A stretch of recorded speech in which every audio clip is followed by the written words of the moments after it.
Disappointing, very very disappointing.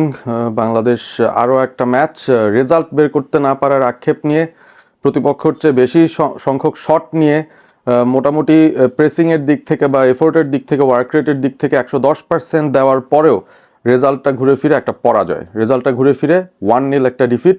এবং সিঙ্গাপুরের সঙ্গে তাদের ঘরের মাটিতে বাংলাদেশ 1-0 গোলের একটা ডিফিট দিয়েই তাদের এফসি এশিয়ান কাপ কোয়ালিফায়ার্সের ওভারঅল ক্যাম্পেইনটা শেষ করছে।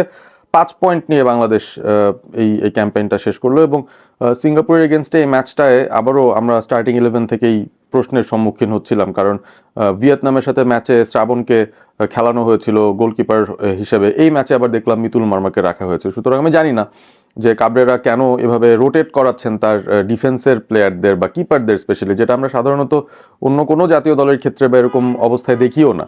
When you need to prepare, when you need to practise, আপনার ডিফেন্সিভ লাইনেই সবচেয়ে কম সংখ্যক চেঞ্জ আপনার আনতে হয় যেন সেখানে একটা স্ট্যাবিলিটি থাকে, সেখানে একটা কেমিস্ট্রি থাকে। এখন মিতুলকে যদি খেলাবেনই আপনি সিঙ্গাপুর ম্যাচে, কেন শ্রাবণকে আগের ম্যাচে খেলিয়েছেন সেটারও কোনো জবাব নেই। বাট এগুলো আসলে অন্য আলোচনা। এই আলোচনাগুলো ক্ষুদ্র হলেও হয়তো ম্যাচের মধ্যে সেটার ওভারঅল হিসেবে গিয়ে ইম্প্যাক্টটা খুব একটা পড়ে না। তবে ওই যে সিদ্ধান্তহীনতার যে ব্যাপারটা, ওই যে কনফিউশনের ব্যাপারটা, ওই যে নিশ্চয়তা না থাকার ব্যাপারটা, যে আমি আসলে কি করতে চাইছি, সেটারই আরও একটা বহিঃপ্রকাশ বেসিক্যালি বাংলাদেশের এই স্টার্টিং 11। আরও একটা ম্যাচ চলে গেল যেখানে জামাল ভুঁইয়া, বাংলাদেশের প্রেস মিটিং ক্যাপ্টেন বা প্রেস কনফারেন্স ক্যাপ্টেন, তিনি মাঠে আবারও কোনো মিনিটস পেলেন না, তিনি বেঞ্চেই ছিলেন। আর সোহেল রানা ক্যাপ্টেন, হামজা চৌধুরী সহ সমিত সোম সহ মোরসালিন আজকে 11-এ শুরু থেকে সুযোগ পেয়েছেন। অ্যাটাকিং ফরমেশনে বাংলাদেশ গিয়েছে, অনেক কানাঘুষা হচ্ছিল যে বাংলাদেশ 3 অ্যাট দ্য ব্যাকে যাবে, একটু ডিফেন্সিভ খেলবে, বাট বাংলাদেশ কিন্তু অ্যাটাকিং একটা লাইন আপ নিয়ে গিয়েছিল 4-2-3-1। এবং হামজা চৌধুরী মোটামুটি ওই ফিফথ সেন্টার ব্যাক হিসেবে ভিয়েতনামের সঙ্গে যে কাজটা করেছেন, সিমিলার একটা কাজ তিনি মোটামুটি ম্যাচের 60-65 মিনিট পর্যন্ত একই কাজই করেছেন তিনি। তারিক কাজী এবং শাকিল আহাদ তপুকে সাপোর্ট দেওয়ার চেষ্টা করছিলেন পেছন থেকে, এবং যখন আমরা বিল্ড আপ করতে যাচ্ছিলাম ফ্রম দ্য ব্যাক, তখন হামজা চৌধুরী তাকেই পিন পয়েন্ট করে পাসটা দেওয়া হচ্ছিল, পেছন থেকে তিনি কোয়ার্টার ব্যাকের মতো করে বলটা ডিস্ট্রিবিউট করার চেষ্টা করছিলেন যখন যখন সুযোগ পান। মানে ম্যাচের টেম্পো, ম্যাচের গতিপথ, বাংলাদেশ বল পেলে আসলে কি করবে পেছন থেকে হামজা সেটাই কন্ট্রোল করার চেষ্টা করেছেন। বাট মজার ব্যাপার যেটা, সেটা হচ্ছে তার পা থেকে যখন বলটা বেরিয়ে যায় তারপর আর কোনো নিশ্চয়তা থাকে না যে বলের ঠিকানা কোথায় হবে, কারণ আমরা 2-3টা পাস স্ট্রিং করতে পারছিলাম না। এবং পার্টিকুলারলি আমি বলবো যে সমিত সোমের উপর আমি একটু ডিসঅ্যাপয়েন্টেড এই ম্যাচটার পর। প্রবাবলি সে পুরোপুরি তার 100% ফিটনেস এর জায়গায় সে নাই, এক। আর দ্বিতীয় পয়েন্ট যেটা, সেটা হচ্ছে প্রবাবলি সাধারণত সে যে পজিশনটায় খেলে সেই পজিশনটায় আজকে খেলার হয়তো সে সুযোগ পায়নি, একটু ডিপে তাকে খেলতে হচ্ছে বা এমন কিছু জায়গায় তাকে অপারেট করতে হচ্ছে যেটা তার কাছে বেশ আনন্যাচারাল। এবং সে কারণে দেখা গিয়েছে যে তার আশপাশে কারা আছেন বা কিভাবে কম্বাইন করতে হবে, বল পায়ে থাকার পরে আমরা কিন্তু ওই লেভেলের একটা বোঝাপড়া অন্তত মিডফিল্ডার বা ফরওয়ার্ড প্লেয়ারদের মধ্যে সেভাবে পাই নাই। বাট রানার যারা ছিল তাদেরকে অবশ্যই অ্যাপ্রিসিয়েট করতে হবে।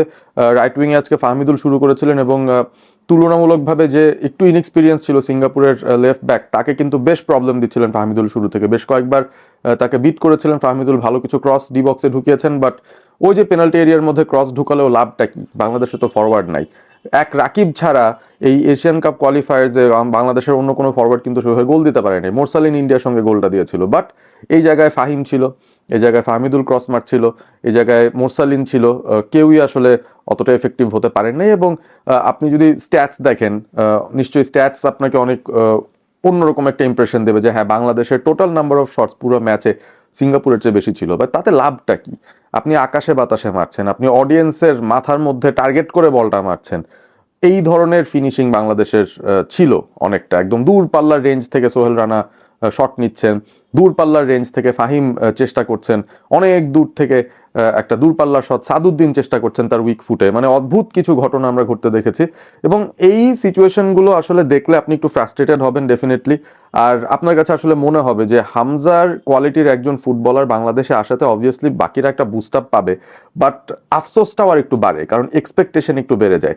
হামজা যতক্ষণ পেছনে ছিলেন তার পা থেকে বল বেরিয়ে যাওয়ার আগ পর্যন্ত বাংলাদেশকে মনে হচ্ছিল যে আমরা নিয়ন্ত্রণে আছি। যখনই তিনি আরেকজনকে পাস দিচ্ছেন এবং ম্যাচটা খেলাটা প্রোগ্রেস করার একটা সিচুয়েশন হচ্ছে, তখনই আমরা বলটা লুজ করি, তখনই একটা বাজে পাস আমরা দিয়ে দিই, তখনই বলটা লুজ করে ফেলছি। আবার হামজা 65 মিনিট পরে কাবরেরা রিয়ালাইজ করলেন যে না, এভাবে তো আর হবে না, পেছনে কিছু রিইনফোর্সমেন্ট তিনি আনলেন। আমি জানি না বিশ্বনাথ ঘোষ যদি ফিটই থাকতেন, তার মতো একটা ফিজিক্যাল স্পেসিমেনকে, তার মতো একটা সেট পিস থ্রেটকে, যিনি লম্বা থ্রো মারার এক্সপার্ট বাংলাদেশের এই টিমটায়, তাকে কেন এত দেরিতে নামানো হলো। তিনি যখন আসলেন পেছনে, হামজা যে জায়গাটায় খেলছিলেন দুই সেন্টার ব্যাকের সাথে ডিফেন্সিভ একটা রোলে, সেখান থেকে তিনি ডিফেন্সিভ মিডফিল্ড পজিশনটাও ধরে এগিয়ে যাচ্ছিলেন, একটা ইউনিক পজিশনে খেলছিলেন সেই জায়গাটায় বিশ্বনাথ ঘোষ, এবং খুব ভালো এফোর্ট তিনি দিচ্ছিলেন সেই জায়গায়। আসলে হামজার প্রয়োজনীয়তাটা খুব বেশি ছিল না আমার কাছে মনে হয়। ফার্স্ট 65 মিনিটসে হামজা যদি শুরু থেকেই উপরে খেলতেন, ওই প্রথম 65 মিনিট নিজের টিমকে বাঁচানোর জন্য তিনি ডিফেন্সের সঙ্গে দাঁড়িয়েছিলেন, পেছন থেকে খেলাটা বিল্ড আপ করছেন, সেটাতে কিন্তু খুব একটা লাভ আমি অন্তত দেখি নাই। Bangladesh did not look sharp enough. Hamza ওপরে যাওয়ার পরে আমরা কিন্তু চান্সেসগুলো আর একটু বেটার পাচ্ছিলাম, কারণ হামজা যখন সামনের দিকে বলটা পাচ্ছিল, সে অপরচুনিটি পাচ্ছিল ক্রস দেওয়ার, সে অপরচুনিটি পাচ্ছিল শট নেয়ার, বেশ কয়েকটা ভালো অপরচুনিটি সে তৈরি করেছে। একটা হেডেড ফ্লিক ছিল যেখান থেকে একটা ফিনিশ হয়তো চলে আসতে পারতো, একটা ভালো লে অফ হামজার কাছে এসেছিল বিশ্বনাথের কাছ থেকে দেওয়া, যেটা সে ফার্স্ট টাইম শট নিয়েছিল, একটুর জন্য গোল হয় নাই। সো এই সিচুয়েশনগুলো তৈরি হচ্ছিল যখন হামজা একটু উপরের দিকে গিয়ে খেলছিল, এবং হামজা খুবই ক্যালকুলেটিভলি প্রেস করেছে। আজকে অনেক সময় আপনি দেখবেন যে হামজা বল নিয়ে হাঁটাহাঁটি করছে বা অফ দ্য বল সে হাঁটছে, খুব একটা এফোর্ট দেয় নাই, এনার্জি কনজার্ভ করছে কারেক্ট মোমেন্টে প্রেস করার জন্য। বাদ বাকিরা তো মানে full fledged on the run পুরাটা time. I don't mind that, কারণ অ্যাবিলিটি যদি কম থাকে সেটাকে ওয়ার্ক রেট দিয়ে কাভার দিতে হয়। হামজার হয়তো অ্যাবিলিটি ভালো দেখে তার ওই ওয়ার্ক রেট দিয়ে কাভার দেওয়ার প্রয়োজন নেই, ঠিক সময় ঠিক মতো কিন্তু হামজা ঠিকই টাইম মতো গিয়ে তার প্রেসটা করে নিচ্ছে বা তার কাজের কাজটা সে করে নিচ্ছে। সো মনের দুঃখ একটাই ছিল, মনে হচ্ছিল যে আসলে পেছনে একটা হামজা, সামনে একটা হামজা থাকলে ভালো হতো। এক হামজা ডেলিভারি দেবেন, অন্য হামজাটা বলটা ফার্স্ট টাচে রিসিভ করবেন। That reminds me of the first touch বাংলাদেশের প্লেয়ারদের। আজকে মোরসালিন, ফাহিম, ফাহমিদুল, সৌমিত সোম, 3-4 জন প্লেয়ারের আমি ফার্স্ট টাচের অবস্থা দেখলাম আর কি। মানে এমন সব সিচুয়েশন যেখান থেকে সাধারণত একটা নর্মাল ফার্স্ট টাচেই আপনি কিন্তু একটা পজিটিভ মুভমেন্টে চলে যেতে পারবেন, একটা স্পেস বের করতে পারবেন। তাদের এক একজনের ফার্স্ট টাচ খুবই খুবই অর্ডিনারি লেভেলের ছিল, নার্ভাস মনে হচ্ছিল। এবং একটা পর্যায়ে যারা বল সাপ্লাই দিচ্ছিলেন, হামজা বা অন্য যারা সাপ্লাই দিচ্ছিলেন, তারা একটা পর্যায়ে কনফিউজড হয়ে যাচ্ছিলেন বা ল্যাক অফ কনফিডেন্সে ভুগছিলেন যে তাদেরকে আসলে পাসটা দিয়ে লাভ কি, তারা তো বলটা হোল্ডই করতে পারছে না। সো আমি নিজে যাই, আমি নিজে শুট করি। সো এই যে ইন্ডিভিজুয়ালি শুট করতে থাকা, সেটাও আমার মনে হয় ল্যাক অফ ট্রাস্টের একটা জায়গা থেকে আসে, যে আমি আমার পার্টনারকে ট্রাস্ট করতে পারছি না যে সে সঠিক সিদ্ধান্তটা নিবে। সো দিন শেষে আমার কাছে মনে হয় যে এই দলটা এখনো অনেক অগোছালো, তবে পোটেনশিয়ালের অভাব নাই। আই থিঙ্ক কারেক্ট ভাবে যদি এই প্লেয়ারদেরকে ব্যবহার করা যায় এবং তাদের এনার্জিটাকে চ্যানেল করা যায়, কারণ 90 মিনিট ধরে বাংলাদেশের এনার্জি লেভেলটা আমি বলবো যে they outplayed Singapore in terms of energy level. এবং বাংলাদেশের দর্শকদের জন্য, সিঙ্গাপুরে যারা খেলাটা দেখতে গিয়েছেন তাদের জন্য ডেফিনেটলি মানে বিগ রাউন্ড অফ অ্যাপ্লজ। দুর্দান্ত তাদের পারফরমেন্স ছিল। আমি বলবো বাংলাদেশ টিমের থেকে দর্শকদের পারফরমেন্স বেশি ছিল, বেটার ছিল, এবং সে কারণে হয়তো ইন্সপায়ার্ড হয়ে বাংলাদেশ 90 মিনিট দৌড়েছে, লড়াই করেছে। 1-0 গোলে ডিফিট, এবং আমি জানি না এটা কাবরেরা অধ্যায়ের শেষ ম্যাচ কিনা, তবে হামজা চৌধুরী তিনি আসলে লুটিয়ে পড়েছিলেন। ফ্রাস্ট্রেটেড, ডিসঅ্যাপয়েন্টেড ডেফিনেটলি হবেন, কারণ নিজের উপরে অনেক দায়িত্ব তিনি নেন, এবং প্রেসেও অনেক সময় তিনি বলেছেন যে আসলে টিমটাকে একটা বেটার জায়গায় তিনি নিতে চান। তবে ফুটবল যে দলীয় খেলা সেটা আরো একবার প্রমাণিত হলো।